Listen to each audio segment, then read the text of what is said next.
ఒక పర్సన్ ని మెంటల్ గా అండ్ ఫిజికల్ గా ఇబ్బంది పెట్టాలంటే అది ఇంజురీనే. అదే ఏసీఎల్ ఇంజురీ అయితే చెప్పక్కర్లేదు. ఇంకా ఏసీఎల్ అంటే ఏంటి అండ్ ఏసీఎల్ ఇంజురీ అవ్వడం వల్ల మన నీలో ఏమేమి చేంజెస్ వస్తాయి అండ్ దీనికి ట్రీట్మెంట్ ఆప్షన్స్ ఎలా ఉంటాయి రండి అన్ని ఈ వీడియోలో మాట్లాడుకుందాం. ఏసీఎల్ అంటే యాంటీరియర్ క్రూషియేట్ లిగమెంట్. ఇది మన ఫీమర్ బోన్ ని అలానే టిబియా బోన్ ని కనెక్ట్ చేస్తుంది. దీని మెయిన్ ఫంక్షన్స్ మన నీని స్టేబుల్ గా ఉంచి అలానే టిబియాని ఎక్కువ ఫార్వర్డ్ మూవ్మెంట్ అవ్వకుండా చేస్తుంది.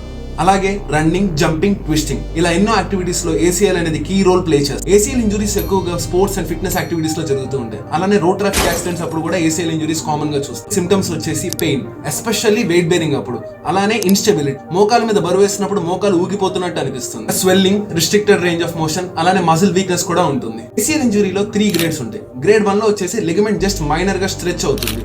గ్రేడ్ 2 వచ్చేసి లిగమెంట్ జస్ట్ పార్షియల్ టేర్ అవుతుంది. గ్రేడ్ 3 లో లిగమెంట్ కంప్లీట్ గా రప్చర్ అవుతుంది. సో ఏసీఎల్ ఇంజురీకి ఎటువంటి టైప్ ఆఫ్ ట్రీట్మెంట్స్ ఉంటాయో మన నెక్స్ట్ వీడియోలో మాట్లాడుకుందాం. అండ్ మీరు ఎప్పుడైనా ఏదైనా ఇంజురీని ఫేస్ చేస్తుంటే కింద కామెంట్ చేయండి.